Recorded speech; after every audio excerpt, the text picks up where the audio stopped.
Okay, if you're someone who is struggling with this shape in your rib cage, this depressed shape where you have a slouching action, let me show you from the side, a slouching action of the shoulders turned in, the rib cage and chest is depressed, almost like that lack of self-confidence posture, you know, where you're kind of crumpled forward and the shoulders pulled forward and your head kind of droops.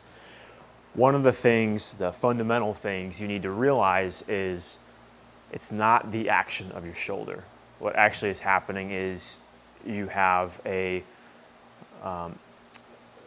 inability to get a shape change in your rib cage when you inhale and exhale, meaning that your rib cage can't expand with air and compress as you release air because it's in a compressed or shortened position to start with. So through this exercise, we're going to try and restore that neutral position in your rib cage, working on breathing and getting into a position where you can get the full inhales into the chest, restore that shape, and thus have some alleviation in your shoulder pain, because the root cause is not the shoulder. It's actually the rib cage and how it interplays with your scapula and your humerus. All right, so here's what we're gonna do. You're gonna be lying down on your back, so supine here. Make sure I'm in the frame. All right, what's gonna happen, your head's gonna be nice and relaxed. All right, your feet are flat on the ground. Okay, and what we're gonna do here is we're just going to reach the pipe or whatever you have. It's a golf club, whatever, overhead, okay? Biggest thing is the neck is nice and relaxed, all right? I want you to start by protracting the shoulders, which just means you're gonna kind of push them away. So if I'm in this position, a retraction is this. I want you to protract, which just means kind of push away. So see how you can almost see my scapula? Let me show you from behind. You can almost see my scapula kind of widening out to the side. That's what I'm looking for here when you protract. All right, so we're protracting, pushing away. The lower back is flat on the ground. All right, I don't want this hyperextension where the lower back comes off. That is defeating the purpose of this exercise. So protract the shoulders, kind of tuck your tail almost like you're looping your pelvis to the ceiling so your lower back stays on the ground. And all we're gonna do is we're gonna start with an exhale. I want you to sigh for a big 5 to 8 seconds. Get all that air out. And then we're gonna inhale for 5 seconds.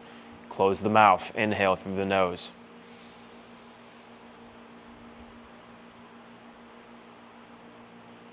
Sigh, exhale.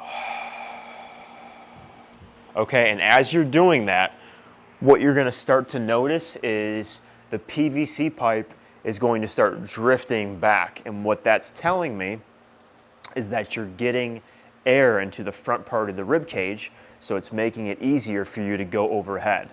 This is a key point. The reason why you struggle with overhead movements is because you are slouched, you're depressed, and the ability, and you don't have that proper rotation and range of motion in your overhead movements from the rib cage just starting in that depressed shape.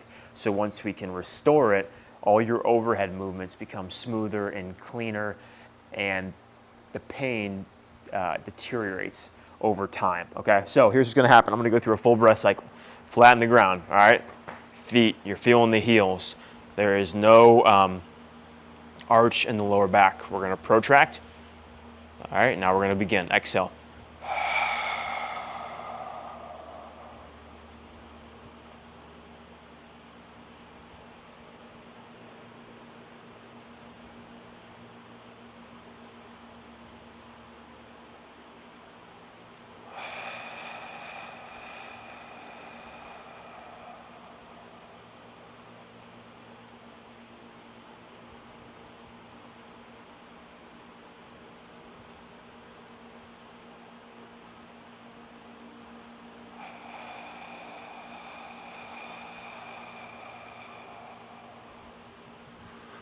And what's gonna happen is you're gonna continue on with that breath cycle, and I only want you to go as far as you can until you feel your lower back peel off the ground, or you get that hyperextension in the lower back. If you start to get the hyperextension in the lower back, you went too far, okay? So I would repeat that, 5 to 8 breath cycles, just trying to get the pipe as far overhead as you can while maintaining those key points.